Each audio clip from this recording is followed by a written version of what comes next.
얼마 정도가 형성이 됐는지까지 얘기한 거는 아니죠.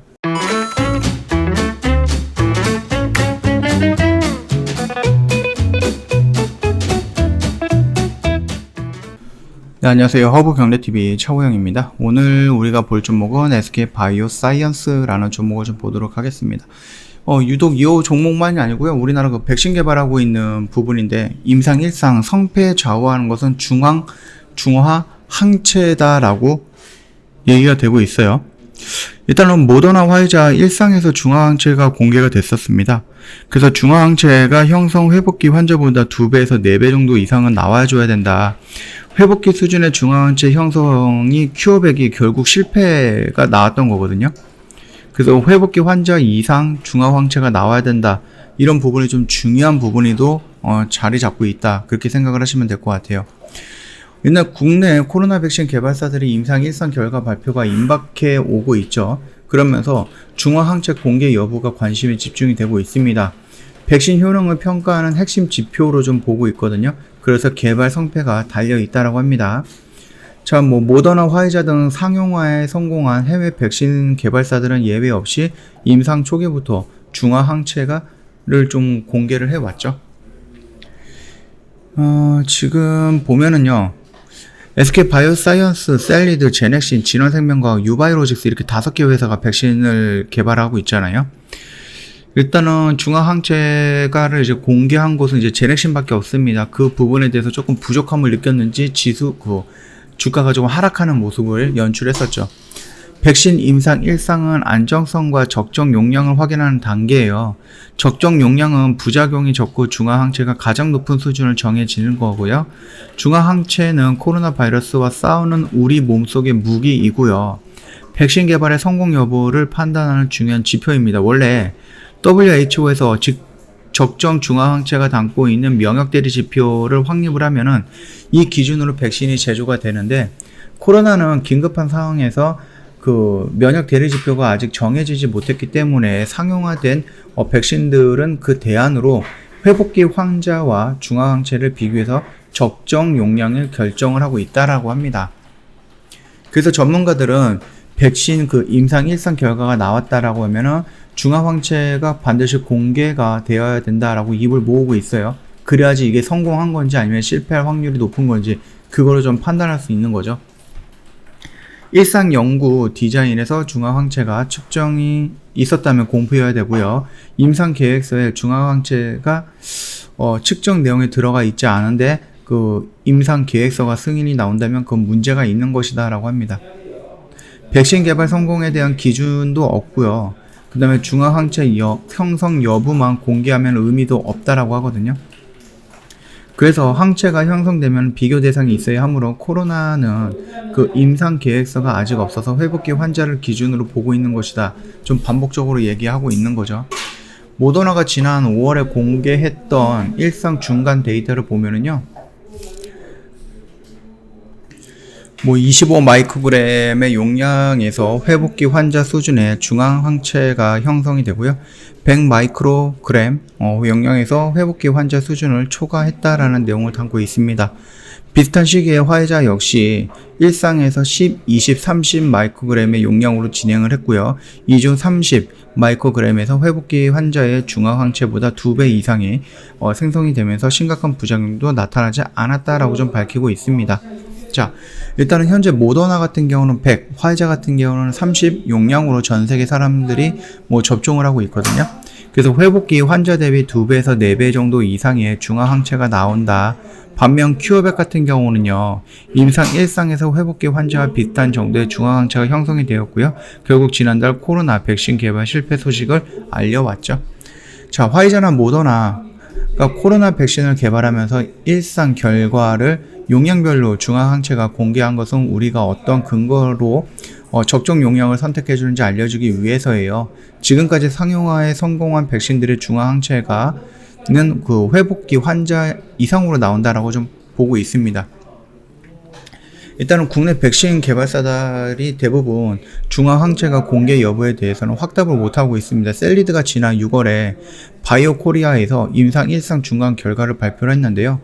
회복기 환자 대비 중화항체는 공개하지 않았습니다.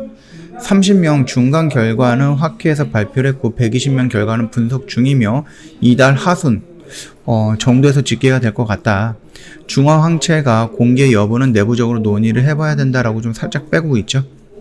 중화 항체 공개 여부는 지금 얘기할 수 있는 단계가 아닌 것 같다라고 SK 바이오사이언스도 얘기를 하고 있습니다.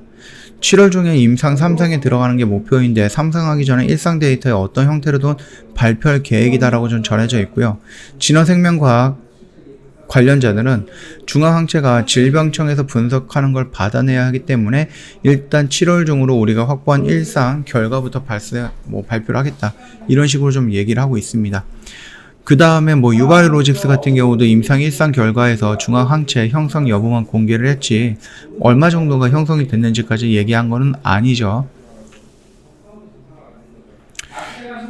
그리고 유일하게 중화항체를 공개했던 제넥신 같은 경우는요, 코로나 DNA 백신이죠.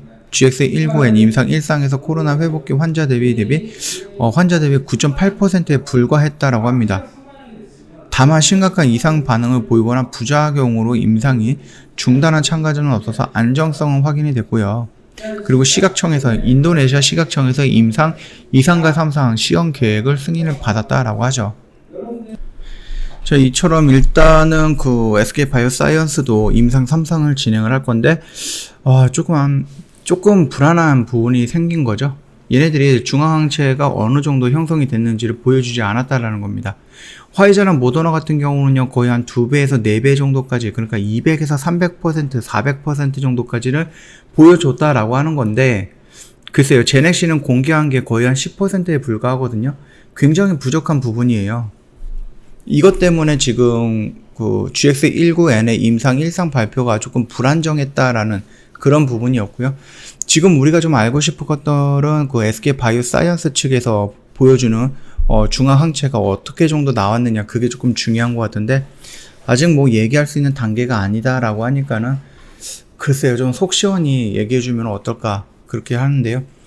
일단 결과가 정상적으로 나오기 전까지 조금 기다려 봐야 되는 부분이다, 그렇게 좀 생각을 하시면 될 것 같고, SK 바이오사이언스는 지금 자체적으로 2개를 하고 있죠. 2001과 그 다음에 501 이걸 하고 있는데, 이거는 일단은 임상 3상 신청서를 냈습니다. 그리고 얘 같은 경우는 1상에 대한 결과 발표를 좀 기다리고 있죠. 그래서 만약에 여기서 결과 발표가 나왔고, 만약에 여기서 중화항체에 대한 수치를 보여준다라고 하면 오히려 얘가 아니라 얘로 진행할 가능성도 있는 겁니다. 보여준다라는 것은 좀 당당하게 얘보다는 조금 더 효과가 있지 않을까, 조금 더 높은 수치를 기록하지 않을까, 그런 생각이 드는 거죠. 자, 그럼에도 불구하고 일단 SK 바이오사이언스는 코로나 우리나라에서 백신 부분에서 가장 빠르게 진행이 되고 있는 것은 맞습니다. 그리고 나서 노바백스라든지 이런 부분 역시 추가적으로 생산을 한다, 이런 부분까지 진행이 되면 결국은 매출은 올라갈 수밖에 없는 구조다. 최근까지는, 앞으로는 그 정도까지만 보면 될 것 같고요. 물론 중간에 갑자기 이 코로나 임상 3상이 실패를 한다거나 아니면 비교 임상에서 진행을 했을 때 우리나라에서는 오케이를 해줬는데 해외에서는 이게 뭐야 라고 말했을 때 그때는 어떻게 될 것인가, 그거는 꼭 생각을 해 두셔야 됩니다. 며칠 전부터 계속해서 말씀을 드렸듯이 제약 바이오 임상이라든지 신약이라든지 이런 것들 진행을 하는 회사들은 무조건 성공을 한다 이런 거 아니에요. 100번을 하면은요 95번은 9번은 실패를 한다라고 좀 봐도 돼요. 이것보다 오히려 더 많을 거예요, 실패할 수 있는 확률이.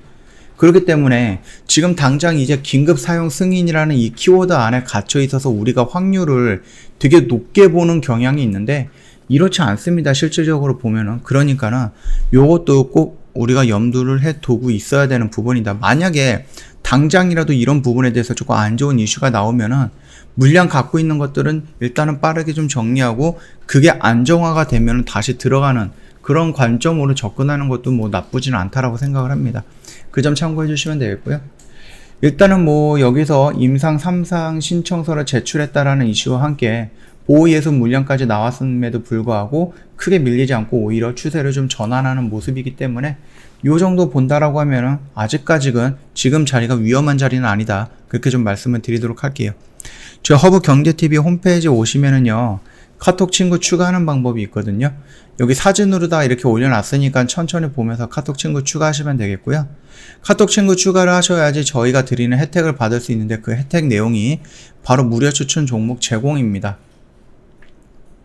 뭐 꾸준하게 저희 홈페이지 보신 분들은 아시겠지만 이 무료 추천 종목 제공 같은 경우는 저희가 1년에 딱 2번 합니다. 상반기랑 하반기 이렇게 진행을 하는데 상반기에는 이미 종목 하나 나가갖고 수익 청산을 했고요. 저희가 하반기에 굉장히 오랜만에 또 종목이 나가는데요. 조만간에 나가기 때문에 회원님들이 이 무료 추천 종목을 받기 위해서는 카톡 친구 추가를 해 놓으셔야 된다라고 좀 말씀을 드릴게요. 그뿐만 아니라 회원님들 이제 매매하시면 내가 좀 관심을 갖고 있는 그런 업황과 업종과 종목들이 있을 거 아니에요. 그런데 그 종목이 어디에 연결되어 있고 이거는 또 어디에 연결되어 있고 이런 식으로 조금 쭉 타고 들어가는 부분 아세요? 흔히들 우리가 그룹화되고 있는 뭐 테마라든지 업황이라든지 업종이라든지 이런 단어들을 이용을 하잖아요. 그런 부분을 저희가 이런 식으로 좀 나눠서 올려드릴 거예요. 보내드릴 거예요. 카톡을 통해서. 그렇기 때문에 카카오톡 친구 추가를 해주시고 저희한테 뭐 종목 지도라든지 아니면 무료 추천 종목도 제공해달라 이런 식으로 말씀을 해주셔야지 저희가 보내드릴 수 있다. 그 정도까지만 좀 참고해 주시면 될 것 같습니다. 뭐 수급적인 면에서는 뭐 크게 글쎄요. 여전히 연기금은 매수세가 강하게 들어옵니다. 물론 물량이 조금씩 줄긴 하지만은 그래도 연속성을 보여준다라는 것은 굉장히 큰 장점인 거고요. 외인 같은 경우도 매도 물량보다는 요즘에 매수 물량이 조금 자주 보이죠. 굉장히 좋은 흐름이다라고 저는 생각을 합니다. 그래서 연기금이 매수 물량이 끊기고 매도로 전환되는 그 부분과 외국인들이 매도로 큼지막한 물량이 나오는 그 부분, 그걸 우리가 캐치해낼 수 있다라고 하면은 글쎄요, SK바이오사이언스에 대해서 수급적인 부분은 뭐 그렇게 놓치거나 그러진 않을 것 같다라고 생각을 합니다. 흐름은 나쁘지 않다. 요 정도까지만 좀 정리하고 마감하도록 할게요. 영상 도움이 됐다 그러면 구독과 좋아요 한 번만 부탁드리겠습니다.